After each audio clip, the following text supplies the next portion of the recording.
നമുക്ക് അടുത്തായിട്ട് ഇതിനകത്ത് പറയാനുള്ളത് ആൽഗകളുടെ എക്കണോമിക് ഇമ്പോർട്ടൻസിനെ കുറിച്ചിട്ടാണ്. അതായത് അവരുടെ സാമ്പത്തികമായിട്ടുള്ള പ്രാധാന്യങ്ങൾ എന്തൊക്കെയാണെന്നാണ്. അപ്പോൾ അതിനകത്ത് ആദ്യമേ നമുക്ക് പലതരത്തിലുള്ള എക്കണോമിക് യൂസസ് ഉണ്ട്. അതിലൊരു 1-2 ഇവിടെ പറഞ്ഞിട്ടുണ്ട്. അതും അതിൻ്റെ എക്സാമ്പിൾസ് ഒന്ന് ജസ്റ്റ് ഒന്ന് നോട്ട് ചെയ്തേക്കാം. അപ്പോൾ ആദ്യമേ നമുക്ക് പറയാനുള്ളത് ഫുഡായിട്ട് ആൽഗകളെ നമുക്ക് ഫുഡായിട്ട് യൂസ് ചെയ്യുന്നുണ്ട്. അതിൻ്റെ എക്സാമ്പിൾസ് ആണ് ക്ലോറല്ല, ലാമിനാരിയ ഒക്കെ. അതിൻ്റെ പിക്ചർ അവിടെ കൊടുത്തിട്ടുണ്ട്. അപ്പോൾ ക്ലോറല്ല, ലാമിനാരിയ ഇവരെ നമുക്ക് ഫുഡായിട്ട് യൂസ് ചെയ്യാൻ പറ്റും. അതുപോലെ മെഡിസിനൽ പർപ്പസിന് വേണ്ടി മെഡിസിനായിട്ട് ഉപയോഗിക്കുന്നുണ്ട്. അവിടെയും ക്ലോറല്ല, കോഡിയം ഉണ്ട്. ക്ലോറല്ല വളരെ എക്കണോമിക് ഇമ്പോർട്ടൻസ് ഉള്ള ആൽഗയാണ്. ഇപ്പോൾ ക്ലോറല്ല, കോഡിയം അത് ഫുഡ് മെഡിസിനായിട്ട് ഉപയോഗിക്കുന്നുണ്ട്. അതുപോലെ നൈട്രജൻ ഫിക്സേഷന് വേണ്ടി ഉപയോഗിക്കുന്നുണ്ട്. ഓക്സിലറ്റോറിയ ആണ് നൈട്രജൻ ഫിക്സേഷന് വേണ്ടിയിട്ട് ഉപയോഗിക്കുന്ന എക്കണോമിക്കായിട്ട് ഉപയോഗിക്കുന്ന ആൽഗെ. അതുപോലെ ഇൻഡസ്ട്രിയൽ യൂസസിന് വേണ്ടിയിട്ട് ഉപയോഗിക്കുന്നുണ്ട്. ഇൻഡസ്ട്രിയൽ യൂസസ് എന്ന് പറയുമ്പോൾ ഗ്രാസിലേറിയ ജെലിഡിയം, ഇത് അഗാർ പ്രിപ്പറേഷന് വേണ്ടിയിട്ടാണ്. അഗാർ എന്ന് പറയുന്ന ഒരു ജെല്ലാണ്, അഗാർ പ്രിപ്പറേഷന് വേണ്ടിയിട്ടാണ്. അഗാറിന്റെ യൂസസ് ഒക്കെ നമുക്ക് ഇനി അടുത്ത വർഷമൊക്കെ പഠിക്കാനുണ്ട്. അപ്പോൾ അഗാർ പ്രിപ്പറേഷന് വേണ്ടി ജെല്ലാണ് അഗാർ പ്രിപ്പറേഷന് വേണ്ടി ഗ്രാസിലേറിയ ജെലിഡിയം എന്ന് പറയുന്ന ആൽഗകൾ ഉപയോഗിക്കുന്നുണ്ട്. അതുപോലെ ആന്റിബയോട്ടിക്കിന്റെ പ്രിപ്പറേഷന് വേണ്ടി ഉപയോഗിക്കുന്നുണ്ട്. ആന്റിബയോട്ടിക് എന്ന് പറയുമ്പോൾ ക്ലോറല്ലിൻ എന്ന് പറയുന്ന ഒരു ആന്റിബയോട്ടിക് ആണ്. അത് ക്ലോറല്ലയിൽ നിന്ന് കിട്ടുന്നതാണ്. അപ്പോൾ ഇത് ഇത്രയും അതിൻ്റെ എക്സാമ്പിൾസ് ആണ്. അതായത് ഏതൊക്കെയാണ് ഉപയോഗിക്കുന്നത്. ഇപ്പോൾ ഫുഡായിട്ട്, മെഡിസിനായിട്ട്, നൈട്രജൻ ഫിക്സേഷന് വേണ്ടിയിട്ട്, ഇൻഡസ്ട്രിയൽ യൂസസിന് വേണ്ടിയിട്ട്, അതുപോലെ ആൻറ്റിബയോട്ടിക്കിൻ്റെ പ്രിപ്പറേഷന് വേണ്ടിയിട്ടും എന്ത് ഉപയോഗിക്കുന്നുണ്ട്, ആൽഗകളെ നോർമലി ഉപയോഗിക്കുന്നുണ്ട്. അതിൻ്റെ എക്സാമ്പിൾസ് ഇതൊന്ന് ജസ്റ്റ് നോട്ട് ചെയ്തൊക്കെ പഠിച്ചോളാം. നെക്സ്റ്റ് നമുക്ക് പറയാനുള്ളത് ആൽഗകളുടെ ക്ലാസിഫിക്കേഷനെ കുറിച്ചിട്ടാണ്. ആൽഗകളുടെ ക്ലാസിഫിക്കേഷനിലേക്ക് വരുമ്പോൾ പ്രധാനമായിട്ടും ആൽഗകളെ 3 ക്ലാസ്സസ് ആയിട്ടാണ് തിരിച്ചിരിക്കുന്നത്. നമുക്ക് പഠിക്കാനുള്ളതും ആൽഗകളുടെ കീഴിൽ വരുന്ന 3 ക്ലാസ്സസിനെ കുറിച്ചിട്ടാണ്. അതിൽ ഒന്നാമത്തെ ആളാണ് ക്ലോറോഫൈസിയ എന്ന് പറയുമ്പോൾ ഗ്രീൻ ആൽഗ എന്ന് പറയും, ഗ്രീൻ ആൽഗ.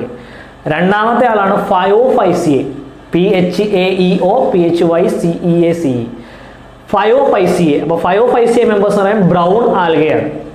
അതുപോലെ റോഡോഫൈസിയ, RHODOPHYCEA, റോഡോഫൈസിയ അല്ലെങ്കിൽ റെഡ് ആൽഗ. അപ്പോൾ ക്ലോറോഫൈസിയ അല്ലെങ്കിൽ ഗ്രീൻ ആൽഗെ, ഫയോഫൈസിയ അല്ലെങ്കിൽ ബ്രൗൺ ആൽഗെ, റോഡോഫൈസിയ അല്ലെങ്കിൽ റെഡ് ആൽഗെ. അങ്ങനെ 3 ക്ലാസ്സസിനെ കുറിച്ചിട്ടാണ് നമുക്ക് ഇതിനകത്ത് ഇനി പറയാനുള്ളത്.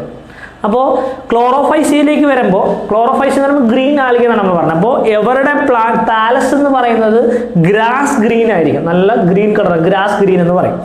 ഗ്രാസ് ഗ്രീൻ താലസ് ആണ്. അപ്പോൾ ഗ്രാസ് ഗ്രീൻ താലസ് ആയതുകൊണ്ട് തന്നെ അതിന് കാരണം അവരുടെ ബോഡിയിൽ അല്ലെങ്കിൽ അവരുടെ താലസിൽ കാണപ്പെടുന്ന chlorophyll A and chlorophyll B പിഗ്മെന്റിന്റെ ഡൊമിനൻസ് കൊണ്ടാണ്. അതായത് ക്ലോറോഫിൽ എയും ബിയും ധാരാളമായിട്ട് ഉണ്ടായതുകൊണ്ടാണ് അവരുടെ താലസിന് ഈ ഗ്രാസ് ഗ്രീൻ കളർ കിട്ടുന്നത്.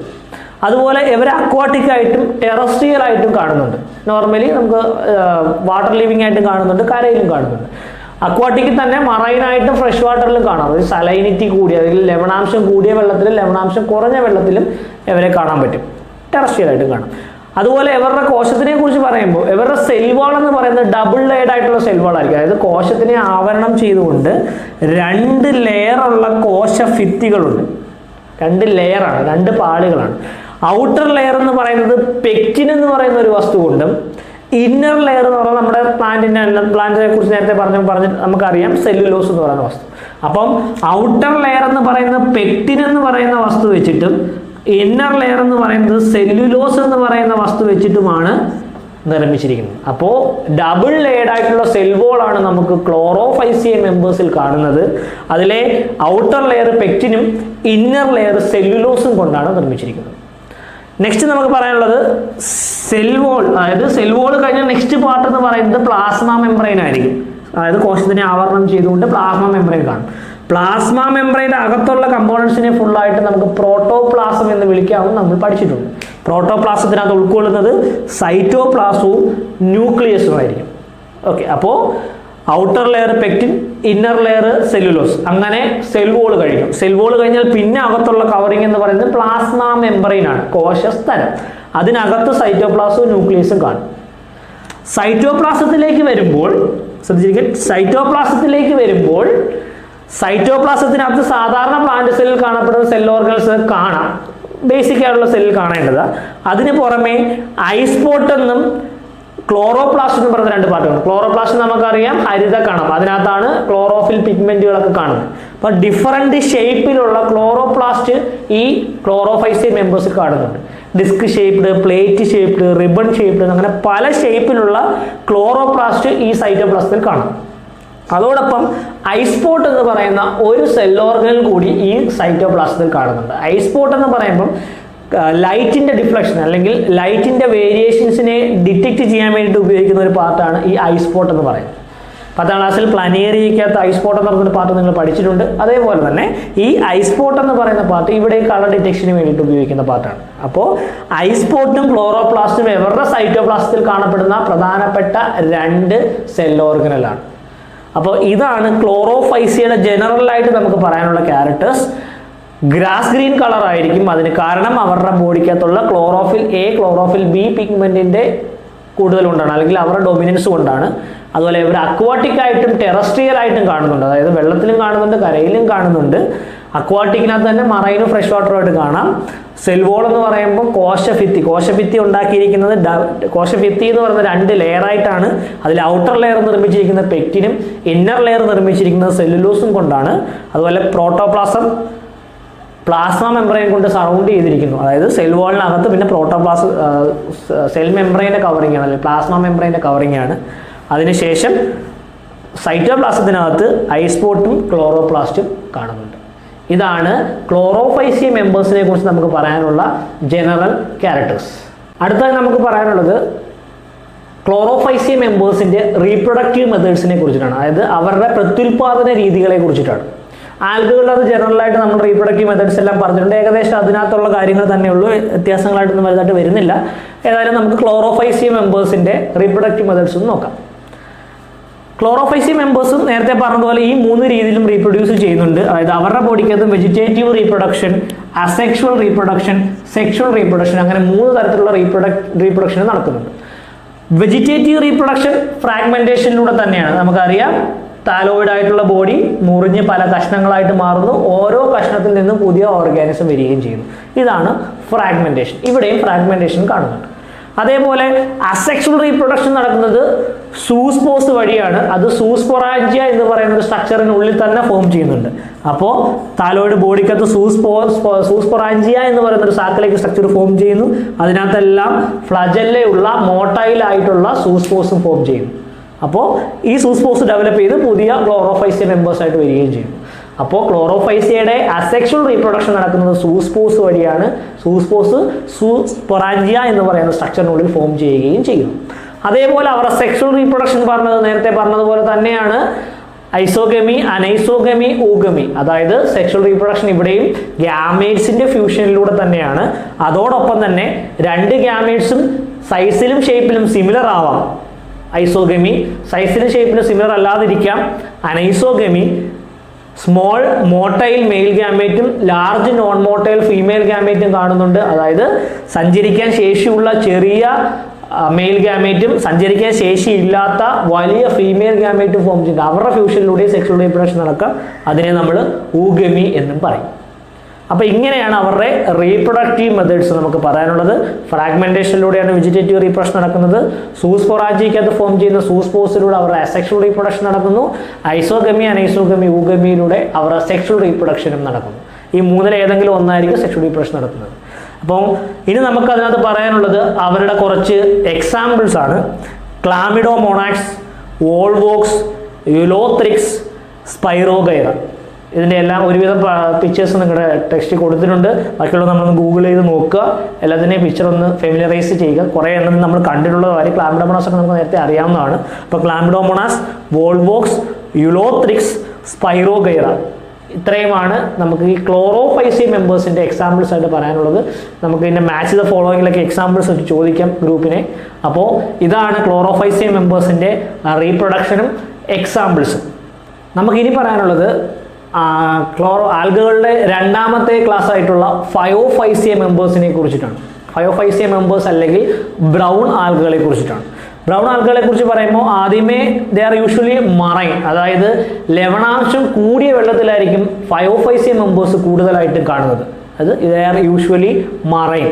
അതുപോലെ ഇവരുടെ ബോഡി താലോയിഡ് ബോഡി ആണെങ്കിൽ പോലും താലോയിഡ് ബോഡിക്കകത്ത് ബ്രാഞ്ചസ് കാണാം. ബ്രാഞ്ചസ് എന്ന് പറയുമ്പോൾ ചിലതിൽ വളരെ ചെറിയ ബ്രാഞ്ചസ് ആയിരിക്കും, ചെറിയ രീതിയിലുള്ള സിമ്പിൾ ബ്രാഞ്ചുകൾ മാത്രമേ കാണത്തുള്ളൂ.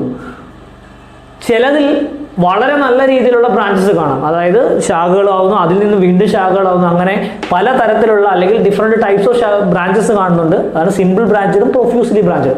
വളരെ ചെറിയ രീതിയിലുള്ള ബ്രാഞ്ചസ് കാണാം, നല്ല രീതിയിൽ ബ്രാഞ്ചസ് ആയിട്ട് പോകുന്ന താലസുകളും ഈ 505C മെമ്പേഴ്സിന് നമുക്ക് കാണാൻ സാധിക്കും. അതുപോലെ ഇവരുടെ താലോയിഡ് ബോഡി എന്ന് പറയുന്നത് വ്യത്യസ്ത തരത്തിലുള്ള കളേഴ്സ് കാണിക്കുന്നുണ്ട്. അതായത് ഒലിവ് ഗ്രീൻ ആണ്, olive green to brown shade എന്നാണ് പറയുന്നത്. Colour varies from olive green to brown shade എന്നാണ് ഇവിടെ പറയുന്നത്. അപ്പോൾ അതിനകത്ത് olive green to brown shade, അതിന് കാരണം ഇവരുടെ ബോഡിക്കകത്ത് കാണുന്ന ഡിഫറെൻറ്റ് ടൈപ്സ് ഓഫ് പിഗ്മെൻ്റ് ആണ്. നമ്മൾ ക്ലോറോഫൈസി മെമ്പേഴ്സിൻ്റെ കാര്യം പറഞ്ഞപ്പോൾ അതിനകത്ത് ക്ലോറോഫിൽ എയും ബിയും ആണ് പറഞ്ഞത് പ്രധാനമായും ഡൊമിനേറ്റ് ചെയ്ത് നിൽക്കുന്നത്. ഇവിടെ നമുക്ക് സാന്തോഫിൽ പിഗ്മെൻറ്റ് കാണാം, ഫ്യൂക്കോസാന്തിൻ പിഗ്മെന്റ് കാണാം, അതോടൊപ്പം തന്നെ ക്ലോറോഫിൽ എ ഉണ്ട്, സി ഉണ്ട്, കരോട്ടിനോയിഡ് പിഗ്മെന്റ്സ് ഉണ്ട്. അങ്ങനെ പല തരത്തിലുള്ള പിഗ്മെന്റുകളുടെ ഏറ്റക്കുറിച്ചിലുകൾ നമുക്ക് ഈ 505C മെമ്പേഴ്സിനകത്ത് കാണാം. കൂടുതലായിട്ട് സാന്തോഫിൽ, ഫ്യൂക്കോസാന്തിൻ ഈ പിഗ്മെന്റുകളുടെ ഡൊമിനൻസ് കൊണ്ടാണ് ഈ കളറിന്റെ വേരിയേഷൻസ് വരുന്നത്. Olive green to brown shade എന്ന് പറയുന്ന വേരിയേഷൻസ് നമുക്ക് അവിടെ കാണാൻ സാധിക്കുന്നത്. അതുപോലെ തന്നെ ഇവരുടെ കോശഭിത്തി, നമ്മൾ ക്ലോറോഫൈസി മെമ്പേഴ്സിന്റെ സെല്ലുകൾ പറഞ്ഞപ്പോൾ ഡബിൾ ലെയർ ആണ്. ഔട്ടർ ലെയർ പെക്റ്റിൻ കൊണ്ടും ഇന്നർ ലെയർ സെല്ലുലോസ് കൊണ്ട് നിർമ്മിച്ചിരിക്കുന്നു പറഞ്ഞു. ഇവിടെ സെല്ലുലോസ് എന്ന് പറയുന്ന ഒരു ലെയർ ആണ് പ്രധാനമായിട്ട് സെൽ വോൾ ഉള്ളത്. അതിന് പുറമെ കട്ടിയൊന്നും ഇല്ലാത്ത ഒരു ജെലാറ്റിനസ് ആയിട്ടുള്ള അല്ലെങ്കിൽ കട്ടിയൊന്നും ഇല്ലാത്ത രീതിയിലുള്ള ഒരു കവറിങ് കാണുന്നുണ്ട്. അതിനെ നമ്മൾ ആൽജിൻ എന്ന് വിളിക്കും. ആൽജിൻ എന്ന് പറയുന്നതാണ് അവരുടെ രണ്ടാമത്തെ ലെയർ എന്ന് പറയുന്ന പാർട്ട്. അതുപോലെ ഇവരുടെ റിസർവ് ഫുഡ് മെറ്റീരിയൽ അല്ലെങ്കിൽ ഇവരുടെ ഫോട്ടോസ് വഴി ഉണ്ടാക്കുന്ന ഫുഡിനെ ലാമിനാരിൻ ആൻഡ് മാനിറ്റോൾ എന്നീ രണ്ട് ഫോമിലാണ് സ്റ്റോർ ചെയ്ത് വെക്കുന്നത്. ആ പേരുകൾ വളരെ ഇമ്പോർട്ടൻ്റ് ആണ്. ലാമിനാരിൻ ആൻഡ് മാനിറ്റോൾ ഈ രണ്ട് ഫോമിലാണ് റിസർവ് ഫുഡ് മെറ്റീരിയൽ ഇവർക്ക് കാണാൻ സാധിക്കുന്നത്. അതായത് ഇവരുടെ ഈ ലാമിനാരിൻ ആൻഡ് മാനിറ്റോൾ എന്ന ഫോമിലാണ് ഫുഡിനെ സ്റ്റോർ ചെയ്ത് വെക്കുന്നത്. അതോടൊപ്പം ഇവരുടെ ബോഡി അല്ലെങ്കിൽ താലോയിഡ് ആയിട്ടുള്ള ബോഡിയെ നമുക്ക് സ്റ്റോക്ക്, സ്റ്റൈപ്പ്, ഫ്രണ്ട് അങ്ങനെ 3 പാർട്ടായിട്ട് തിരിക്കാം. ഫ്രണ്ട് എന്ന് പറയുന്നത് നമ്മൾ ഫോട്ടോസിന്തറ്റിക് ആയിട്ടുള്ള ലീഫ് ലൈക്ക് സ്ട്രക്ചറാണ്. അത് നമുക്ക് ശ്രദ്ധിക്കുക, ക്ലോറോഫൈസിയിൽ നിന്നും 505C വരുമ്പോൾ കുറച്ചുകൂടെ അഡ്വാൻസ്ഡ് ആയിട്ടുള്ള പാർട്ടിലേക്ക് നമ്മൾ വന്നു കഴിഞ്ഞു. അപ്പോൾ സ്റ്റോക്ക്, സ്റ്റൈപ്പ്, ഫ്രണ്ട് എന്ന് പറയുന്ന 3ആയിട്ട് തിരിക്കുക. നമുക്ക് റൂട്ട്, സ്റ്റെം, ലീഫ് ഒന്നും എത്തിയിട്ടില്ല എങ്കിൽ പോലും ഏകദേശം നമുക്ക് താലോയിഡിൽ നിന്നും കുറച്ചുകൂടെ അഡ്വാൻസ്ഡ് ആയിട്ടുള്ള ക്യാരക്ടേഴ്സ് എത്തി. അപ്പോൾ ഫ്രണ്ട് എന്ന് പറയുന്ന ഫോട്ടോസിന്തറ്റിക് ആയിട്ടുള്ള ലീഫ് ലൈക്ക് സ്ട്രക്ചറാണ്. നമ്മുടെ ടെക്സ്റ്റിൽ 130 പേജിൽ 505C മെമ്പേഴ്സിന്റെ പിക്ചർ കൊടുത്തിട്ടുണ്ടാവും, നമുക്ക് വ്യക്തമായിട്ട് അറിയാൻ പറ്റും, പടം കൊടുത്തിട്ടുണ്ട്. അപ്പോൾ ബോഡിയെ നമുക്ക് സ്റ്റോക്ക്, സ്റ്റൈപ്പ്, ഫ്രണ്ട് എന്നിങ്ങനെ 3 പാർട്ടായിട്ട് തിരിക്കാം. അതോടൊപ്പം തന്നെ ഇവരുടെ ബോഡിയിൽ ഹോൾഡ് ഫാസ്റ്റ് എന്ന് പറയുന്ന ഒരു പാർട്ട് കാണുന്നുണ്ട്. ഈ ഹോൾഡ് ഫാസ്റ്റ് എന്ന് പറയുന്ന പാർട്ടിന്റെ പ്രത്യേകത ഏതെങ്കിലും ഒരു സബ്സ്ട്രേറ്റുമായിട്ട് അറ്റാച്ച് ചെയ്തിരിക്കില്ല. അവർ ഏതെങ്കിലും ഒരു അടുത്ത് പോയി ഇരിക്കുമ്പോൾ ഇപ്പോൾ പാറയോ അല്ലെങ്കിൽ തടിയോ അല്ലെങ്കിൽ വെള്ളത്തിൽ തന്നെ ഏതെങ്കിലും പാർട്ടിനകത്ത് അറ്റാച്ച് ചെയ്തിരിക്കാൻ വേണ്ടി അല്ലെങ്കിൽ ഏതെങ്കിലും ഒരു വസ്തുവിൽ അറ്റാച്ച് ചെയ്തിരിക്കാൻ വേണ്ടി ഉപയോഗിക്കുന്ന അവരുടെ ബോഡിയുടെ പാർട്ടിനെ പറയുന്ന പേരാണ് ഹോൾഡ് ഫാസ്റ്റ്. ഹോൾഡ് ഫാസ്റ്റ് അവരുടെ ബോഡിയുടെ പാർട്ടാണ്. It helps to attach to a substrate, ഏതെങ്കിലും ഒരു സബ്സ്ട്രേറ്റവുമായിട്ട് അറ്റാച്ച് ചെയ്തിരിക്കാൻ സഹായിക്കും. അപ്പോൾ ഇതാണ് 505C മെമ്പേഴ്സിൻ്റെ ജനറൽ ക്യാരക്ടേഴ്സ് ആയിട്ട് നമുക്ക് പറയാനുള്ള കാര്യങ്ങൾ. 505C അല്ലെങ്കിൽ ബ്രൗൺ ആൽഗെ അവർ മറൈൻ കണ്ടീഷനിലായിരിക്കും കാണുന്നത്, ലവണാംശം കൂടിയ വെള്ളത്തിലായിരിക്കും കൂടുതലായിട്ടും കാണുന്നത്. അതുപോലെ തന്നെ സിമ്പിൾ ബ്രാഞ്ചിലായിട്ടും പ്രൊഫ്യൂസ്ലി ബ്രാഞ്ചിലായിട്ടും കാണാം. വളരെ ചെറിയ തോതിലുള്ള ബ്രാഞ്ചസും കാണാം, നല്ല രീതിയിൽ ബ്രാഞ്ചസ് ആയിട്ട് പോകുന്നതും കാണാൻ പറ്റും. അതുപോലെ ഇവരുടെ താലസ് കളർ വളരെ വ്യത്യസ്ത തരത്തിലുള്ള കളേഴ്സ് കാണിക്കുന്നുണ്ട്. Olive green to brown shade വരെ കാണാം. അതിന് കാരണം സാന്തോഫിൽ, ഫ്യൂക്കോസാന്തിൻ പോലെയുള്ള പിഗ്മെന്റുകളുടെ വ്യത്യാസം കൊണ്ടാണ്. അതുപോലെ സെൽ വോൾ നിർമ്മിച്ചിരിക്കുന്നത് സെല്ലുലോസ് കൊണ്ടാണ്. സെല്ലുലോസിക് സെൽ വോളിന് പുറമെ ഒരു ജെലാറ്റിനസ് ലെയർ കാണുന്നു, ആൽജിൻ എന്ന് വിളിക്കുന്നു. അതുപോലെ റിസർവ് ഫുഡ് മെറ്റീരിയൽ എന്ന് പറയുന്ന ലാമിനാരിൻ ആൻഡ് മാനിറ്റോൾ ആണ്. ബോഡിയെ നമുക്ക് സ്റ്റോക്ക്, സ്റ്റൈപ്പ്, ഫ്രണ്ട് എന്ന് 3 പാർട്സ് ആയിട്ട് തിരിക്കാം. അതുപോലെ ഹോൾഡ് ഫാസ്റ്റ് എന്ന് പറയുന്നൊരു പാർട്ട് കാണുന്നുണ്ട്. ഹോൾഡ് ഫാസ്റ്റ് ഉപയോഗിക്കുന്നത് ഏതെങ്കിലും ഒരു സബ്സ്ട്രേറ്റവുമായിട്ട് അറ്റാച്ച് ചെയ്തിരിക്കാൻ വേണ്ടിയിട്ടാണ്. നമുക്ക് നെക്സ്റ്റ് പറയാനുള്ളത് 505C മെമ്പേഴ്സിൻ്റെ റീപ്രൊഡക്റ്റീവ് മെത്തേഡ്സിനെ കുറിച്ചാണ്. 505C മെമ്പേഴ്സിൻ്റെ റീപ്രൊഡക്ഷനെ കുറിച്ചിട്ടാണ്, പ്രത്യുൽപാദന രീതികളെ കുറിച്ചിട്ടാണ്. അവരും നേരത്തെ പറഞ്ഞതുപോലെ തന്നെ vegetative reproduction, asexual reproduction, sexual reproduction ഈ 3 രീതികളും സ്വീകരിക്കുന്നുണ്ട്. അപ്പോൾ വെജിറ്റേറ്റീവ് റീപ്രൊഡക്ഷനിലേക്ക് വരുമ്പം നേരത്തെ പറഞ്ഞതുപോലെ തന്നെ ഫ്രാഗ്മെന്റേഷനിലൂടെ തന്നെയാണ് 505C മെമ്പേഴ്സും വെജിറ്റേറ്റീവ് റീപ്രൊഡക്ഷൻ നടത്തുന്നത്. അപ്പോൾ ഫ്രാഗ്മെന്റേഷൻ നമുക്കറിയാം, ബോഡി ഫ്രാഗ്മെന്റുകളായിട്ട് മുറിഞ്ഞു മാറുന്നു, ഓരോ ഫ്രാഗ്മെന്റിൽ നിന്നും പുതിയ ഓർഗാനിസം ഡെവലപ്പ് ചെയ്ത് വരും, ഫ്രാഗ്മെന്റേഷൻ. അസെക്ഷൽ റീപ്രൊഡക്ഷനിലേക്ക് പോകുമ്പോൾ അസെക്ഷൽ റീപ്രൊഡക്ഷൻ സൂസ്പോസ് വഴി തന്നെയാണ് ഇവിടെ. പക്ഷേ 505C മെമ്പേഴ്സിന്റെ സൂസ്പോസിന് പ്രത്യേകത ഉണ്ട്. അവർ നോർമലി പിയർ ഷേപ്ഡ് ആയിരിക്കും, അതായത് പയറുമണിയുടെ ഷേപ്പിലായിരിക്കും, പിയർ ഷേപ്ഡ് ആയിരിക്കും അവരുടെ സൂസ്പോസ്, അസെക്ഷൽ റീപ്രൊഡക്ഷന് വേണ്ടിയിട്ട് ഫോം ചെയ്യുന്ന സൂസ്പോസ് എന്ന് പറയുന്നത്. അതേപോലെ സെക്ഷൽ റീപ്രൊഡക്ഷനിലേക്ക് വരുമ്പോൾ സെക്ഷൽ റീപ്രൊഡക്ഷന് വേണ്ടിയിട്ട് ഫോം ചെയ്യുന്ന ഗ്യാമേറ്റ്സുകളും ഇതേപോലെ പിയർ ഷേപ്ഡ് ആയിരിക്കും. അപ്പോൾ ഇവരുടെ അസെക്ഷൽ റീപ്രൊഡക്ഷന് വേണ്ടി ഫോം ചെയ്യുന്ന സ്പോറുകൾ ഒരു പിയർ ഷേപ്ഡ് ആയിട്ടുള്ള സ്പോറുകളായിരിക്കും. അതുപോലെ സെക്ഷൽ റീപ്രൊഡക്ഷന് വേണ്ടിയിട്ട് ഫോം ചെയ്യുന്ന ഗ്യാമേറ്റ്സും പിയർ ഷേപ്ഡ് ആയിരിക്കും. സെക്ഷൽ റീപ്രൊഡക്ഷനിലേക്ക് വരുമ്പം അവിടെ ഐസോഗമിയും അനൈസോഗമിയും ഊഗമിയും കാണിക്കുന്നുണ്ട്. ഐസോഗമി, അനൈസോഗമി, ഊഗമി. നമുക്കറിയാം സെക്ഷൽ റീപ്രൊഡക്ഷൻ ഗ്യാമേറ്റ്സിന്റെ ഫ്യൂഷനിലൂടെയാണ് നടക്കുന്നത്. ഫ്യൂസ് ചെയ്യേണ്ട രണ്ട് ഗ്യാമേറ്റ്സും സൈസിലും ഷേപ്പിലും ഒരേപോലെയാണെങ്കിൽ അതിനെ നമ്മൾ ഐസോഗമി എന്ന് വിളിക്കും. സൈസിലോ ഷേപ്പിലോ വ്യത്യാസമുണ്ടെങ്കിൽ അവരെ നമുക്ക് അനൈസോഗമി എന്ന് വിളിക്കാം. ഊഗമി നമുക്കറിയാം ലാർജ് നോൺ മോട്ടൈൽ ഫീമെയിൽ ഗ്യാമേറ്റും സ്മോൾ മോട്ടൈൽ മെയിൽ ഗ്യാമേറ്റും, അതായത് സൈസ് വലിയ സഞ്ചരിക്കാൻ ശേഷിയില്ലാത്ത ഫീമെയിൽ ഗ്യാമേറ്റും സൈസിൽ ചെറുത് സഞ്ചരിക്കാൻ ശേഷിയുള്ള മെയിൽ ഗ്യാമേറ്റും കൂടാണ് ഫ്യൂസ് ചെയ്യുന്നത്. അതിനെയാണ് നമ്മൾ ഊഗമി എന്ന് പറയുന്നത്. ഊഗമി അല്ലെങ്കിൽ ഊഗ്യാമസ് എന്ന് പറയുമ്പോൾ അതിൻ്റെ ഫ്യൂഷനെ പറയുന്ന പേരാണ് ഊഗ്യാമസ്. അപ്പോൾ ഈ ഊഗമി ഈ മൂന്ന് രീതിയിലും അവരുടെ സെക്ഷുവൽ റീപ്രൊഡക്റ്റീവ് മെത്തേഡ്സ് നമുക്ക് കാണാൻ സാധിക്കും. മാത്രമല്ല അവിടെ ഫോം ചെയ്യുന്ന ഗ്യാമേറ്റ്സിന്റെ അവിടെ ഫോം ചെയ്യുന്ന സെക്ഷൽ റീപ്രൊഡക്ഷന് വേണ്ടി ഫോം ചെയ്യുന്ന ഗ്യാമേറ്റ്സ് എന്ന് പറയുന്നത് പിയർ ഷേപ്ഡ് ആയിരിക്കും എന്ന് നമ്മൾ പറഞ്ഞു. അതുപോലെ മോട്ടൈൽ ആയിട്ടുള്ള ഗ്യാമേറ്റ്സ് ആണെങ്കിൽ മോട്ടിലിറ്റിക്ക് വേണ്ടിയിട്ട് ഉപയോഗിക്കുന്ന ഫ്ലജല്ല ഇവരുടെ പിയർ ഷേപ്ഡ് ആയിട്ടുള്ള ഗ്യാമേറ്റ്സിന്റെ ലാറ്ററൽ പാർട്ടിൽ നിന്നായിരിക്കും എറൈസ് ചെയ്യുന്നത്, രണ്ട് സൈഡിൽ നിന്നായിരിക്കും എറൈസ് ചെയ്ത് പോകുന്നത്. അപ്പോൾ അതാണ് അവരുടെ പ്രത്യേകത. 505C മെമ്പേഴ്സിന്റെ പ്രത്യേകത.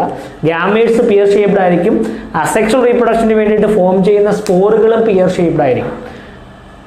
മോട്ടൈൽ ആയിട്ടുള്ള ഗ്യാമേറ്റ് ആണെങ്കിൽ അവർക്ക് മോട്ടിലിറ്റിക്ക് ഉപയോഗിക്കുന്ന ഫ്ലജല്ല എന്ന് പറയുന്ന പാർട്ട് പിയർ ഷേപ്ഡ് ഗ്യാമേറ്റ്സിന്റെ രണ്ട് ലാറ്ററൽ പാർട്സിൽ നിന്നായിരിക്കും എറൈസ് ചെയ്ത് പോവുകയും ചെയ്യുന്നത്.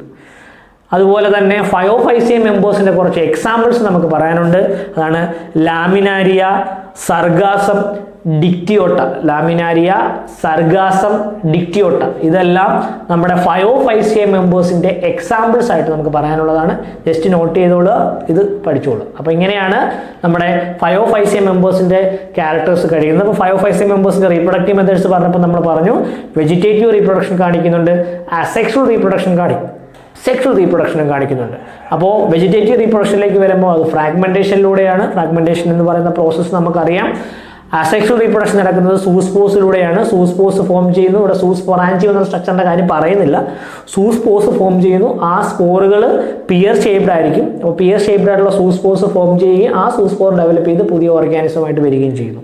അതുപോലെ സെക്ഷൽ റീപ്രൊഡക്ഷനിലേക്ക് പോകുമ്പോഴത്തേക്കും ഐസോഗമി, അതായത് fusion of similar gametes, anisogamy fusion of dissimilar gametes, similar അല്ലാത്ത ഗ്യാമേറ്റ്സിന്റെ ഫ്യൂഷൻ നടക്കുന്നുണ്ട്. ഊഗമി, അതായത് സ്മോൾ മോട്ടൈൽ മെയിൽ ഗ്യാമേറ്റും ലാർജ് നോൺ മോട്ടൈൽ ഫീമെയിൽ ഗ്യാമേറ്റ്സിന്റെ ഫ്യൂഷൻ നടക്കുന്നുണ്ട്. അതുപോലെ തന്നെ ഗ്യാമേറ്റ്സും പിയർ ഷേപ്ഡ് ആണെന്ന് പറഞ്ഞു. അതുപോലെ ഫ്ലജല്ല ഉണ്ടെങ്കിൽ ആ ഫ്ലജല്ല പിയർ ഷേപ്ഡ് ആയിട്ടുള്ള ഗ്യാമേറ്റ്സിന്റെ രണ്ട് ലാറ്ററൽ പാർട്ടിൽ നിന്നായിരിക്കും എറേസ് ചെയ്യുന്നതെന്ന് പറഞ്ഞു. എക്സാമ്പിൾസ് ആയിട്ട് നമ്മൾ ലാമിനാരിയ, സർഗാസം, ഡിക്റ്റിയോട്ട എന്നീ മൂന്ന് എക്സാമ്പിൾസും പറഞ്ഞു. നമുക്കിനി പറയാനുള്ളത് ആൽഗകളുടെ ലാസ്റ്റ് ക്ലാസ് ആയിട്ടുള്ള റോഡോഫൈസിയ മെമ്പേഴ്സിനെ കുറിച്ച്, അല്ലെങ്കിൽ റോഡോഫൈസിയ അല്ലെങ്കിൽ റെഡ് ആൽഗൽ ഗ്രൂപ്പിനെ കുറിച്ചിട്ടാണ്. അപ്പോൾ റെഡ് ആൽഗ എന്ന് പറയുമ്പോൾ നമുക്കറിയാം അവരുടെ താലസ് എന്ന് പറയുന്നത് റെഡ് കളർ ആയിരിക്കും, റെഡ് താലസ് ആയിരിക്കും. റെഡ് താലസിനകത്താണ് ഫൈക്കോ എറിത്രൽ അല്ലെങ്കിൽ ഫൈക്കോ എറിത്രൽ എന്ന് പറയുന്ന ഒരു പിഗ്മെന്റിന്റെ ഡൊമിനൻസ് കൊണ്ടാണ് അവരുടെ താലസ് നല്ല ഡീപ്പ് റെഡ് കളറിൽ ഇരിക്കുന്നത്. ഫൈക്കോ എറിത്രൽ എന്ന് പറയുന്ന പിഗ്മെന്റ്. അതുപോലെ അവരുടെ ബോഡിക്ക് ഇതിന് പുറമെ ക്ലോറോഫിൽ എ, ഡി എന്ന് പറയുന്ന പിഗ്മെന്റും കൂടി കാണാം. പക്ഷേ ഡോമിനന്റ് ആയിട്ട് കാണുന്നത് ഫൈക്കോ എറിത്രൽ എന്ന് പറയുന്ന പിഗ്മെന്റ് ആയിരിക്കും. അതുപോലെ ഇവർ മോസ്റ്റ്ലി മറൈൻ ആണ്, അതായത് കൂടുതലായിട്ടും മറൈൻ ഇതിലായിരിക്കും കാണുന്നത്, ലവണാംശം കൂടിയ വെള്ളത്തിലായിരിക്കും കാണുന്നത്. അതുപോലെ തന്നെ സീ സർഫസിന്റെ, അതായത് സീയുടെ സർഫസിലും കാണാം, നല്ല ഗ്രേറ്റ് ഡെപ്തിലും നമുക്ക് ഇവരെ കാണാൻ സാധിക്കും. മറൈനിലാണെന്ന് നമ്മൾ പറഞ്ഞു, അതിലെ സർഫസിലും കാണാം, ഗ്രേറ്റ് ഡെപ്തിലും നമുക്ക് ഇവരെ കാണാൻ പറ്റും.